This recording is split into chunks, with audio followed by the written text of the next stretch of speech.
Bien le bonjour tout le monde. Aujourd'hui, une nouvelle vidéo, on va valoriser Google. Alphabet, mais on les emmerde de Google. Entreprise qui avait été proposée aussi après ce système. Entreprise qui résiste bien, hein, donc toujours à 285 à peu près dollars, sachant que le marché est très volatile. Donc c'est une entreprise, je l'ai vu passer en avril à 130 et quelque chose, donc c'est dommage. C'est dommage, voilà, c'est tout ce que j'ai à dire. Elle a plus que doublé depuis avril, mais voilà, on n'a pas pu en profiter.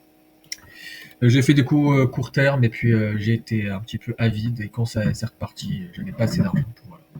Donc Google.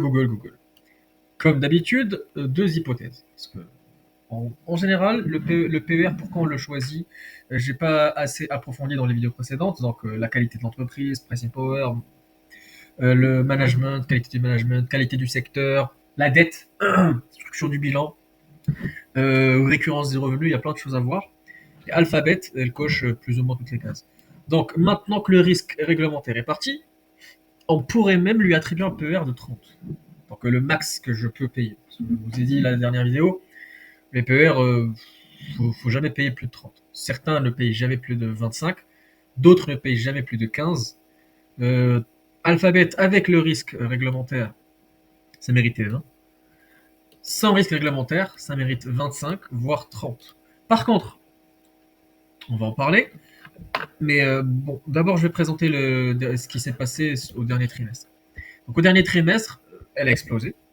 Donc, c'est suite à ça qu'elle a explosé jusqu'à 260 quelque chose, à 220, 230, et puis ça a continué. Après l'acquisition de Warren Buffett aussi. Donc, dernier trimestre, pour ceux qui n'ont pas lu le rapport ou qui ont oublié, elle a augmenté son chiffre d'affaires trimestriel de 16%. Ils ont dépassé les 100 milliards par trimestre. Donc, waouh. Euh, Qu'est-ce que je voulais dire aussi? Donc, les marges se sont améliorées. Le cloud continue d'accélérer. Et puis maintenant, ça constitue 15% du chiffre d'affaires global. Voilà, donc l'exécution compte beaucoup sur l'intelligence artificielle. Ils sont en train d'augmenter leur efficience. Franchement, c'est un business très bien. Et ils font facilement entre 12 et 17% de croissance des bénéfices. Donc regardez, euh, le carnet de commandes de Google Cloud a augmenté de 79%. Juste ça, ça fait mal à la tête. Par contre, quand on parle d'augmentation des bénéfices nets, il faut bien prendre en compte un truc qui fait peur. Et c'est pour ça d'ailleurs que les big tech sont en train de baisser. Vous savez que Google, elle investit beaucoup de milliards en CAPEX, c'est ça qu'on appelle CAPEX, Capital Expenditure, les investissements pour faire tourner leur grosse machine qui est la plus grande entreprise au monde qui vend des pubs. Donc la machine, je veux dire l'entreprise. Et du coup, ils investissent beaucoup de milliards dans les puces Nvidia, AMD, tout ça. Désolé. Du coup, ils investissent beaucoup de milliards. Et ces milliards-là, ils les mettent au bilan en, en équipement. Et la faute, ce qu'on soupçonne comme être une faute, c'est que ces équipements sont dépréciés, sont amortis sur de très longues années, sachant que la technologie avance tellement que dans 2-3 ans, ils seront obsolètes, on en achètera d'autres. Et du coup, en quelque sorte, ces dépenses en capital énormes ne sont pas amortissables sur des années, sur 3, sur 5, 6, 10 ans, mais elles ressemblent de plus en plus à des dépenses d'infrastructure ou des OPEX, des Operating Expenditure, ou sinon, ça ressemble à des amortissements de très court terme. Et du coup, si vous avez des notions en comptabilité, vous savez que les amortissements ou les dépréciations font baisser le bénéfice net, comptablement. C'est pour ça que ça n'apparaît pas au free cash flow, parce que le free cash flow, on déduit les capex. Le bénéfice net, à la fin, bah, on enlève les amortissements et les dépréciations avant d'avoir le bénéfice net. Du coup, si on étale l'amortissement d'un équipement, ça va faire des tout petits amortissements par an, et ça va pas beaucoup affecter notre bénéfice net qui va paraître gonflé. Donc la question est de savoir s'ils vont vraiment continuer d'investir aussi lourdement ou pas. Si oui, le bénéfice net est gonflé parce que les amortissements sont trop longs pour la durée réelle. Sinon, bah c'est bien parce que ils vont faire ça en one shot dans 2-3 ans et puis c'est fini. Devinez qui en a parlé sur X. Cassandra. Vous connaissez pas c'est qui Cassandra? Bah c'est le pseudonyme sur X de Michael Burry, de Big Short, un des plus gros investisseurs du monde. Ça, c'est un tableau qu'il a posté où il parle des entreprises, les big tech, et des durées d'amortissement qu'elles utilisaient et comment ça avance. Donc, mettons en 2023, ces grosses puces et ces gros équipements data center, tout ça, ils les amortissaient sur 3 ans. Google 3 ans, Oracle 5 ans, blablabla. Et puis regardez au fur et à mesure, elles sont en train d'étaler leur durée d'amortissement. On étale la durée d'amortissement, les gros milliards qui sont censés être amortis n'apparaissent plus sur les bénéfices, où le bénéfice paraît anormalement gonflé. Parce que si vous regardez le PER d'une entreprise comme Google, vous allez trouver 25 à peu près, un truc comme ça. Donc c'est combien 28, ok. Ça a monté, c'est normal. Par contre, le price to free cash flow, donc PER, c'est on divise la capitalisation par les bénéfices. Price to free cash flow, on divise la capitalisation par les free cash flow, le flux de trésorerie libre.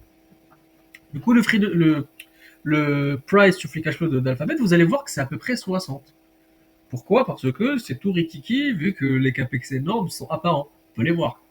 Tandis que les bénéfices nets, les amortissements sont un petit peu. J'ai pas envie de dire faussé parce que j'en sais rien. Mais du coup, regardez ce qu'il dit.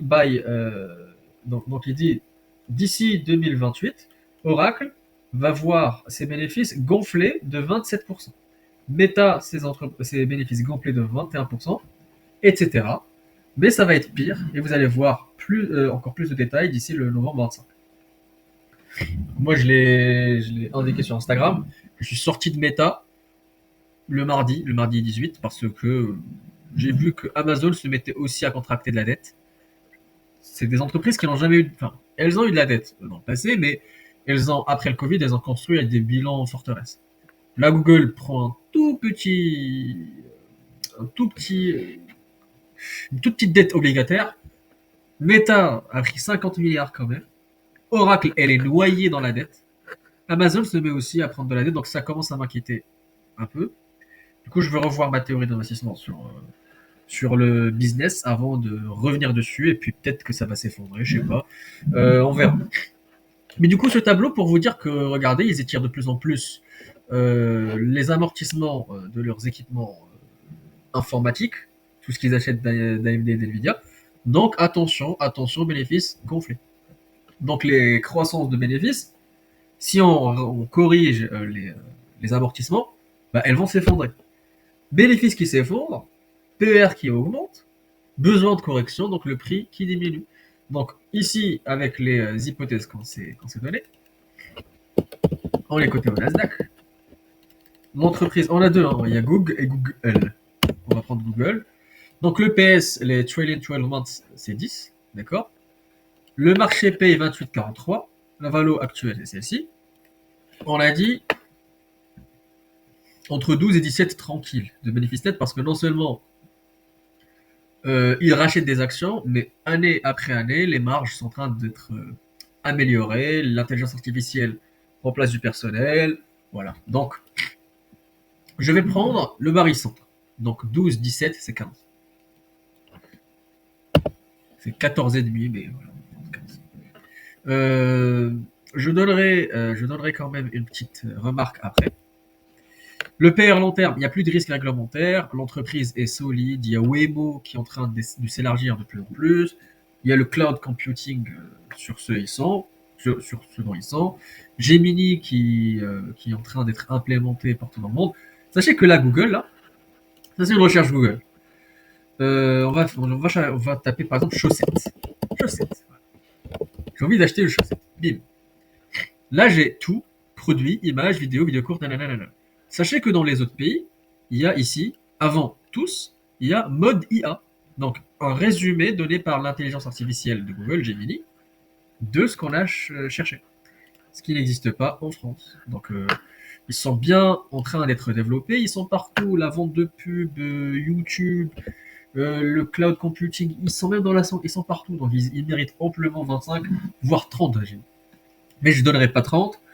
Parce que le risque dont j'ai parlé un peu, ces histoires d'amortissement, tout ça, me fait un peu peur. Donc 25. Là, pour être conservateur, on va redescendre. On avait dit entre 12 et 15, et entre 12 et 17, on va mettre 12.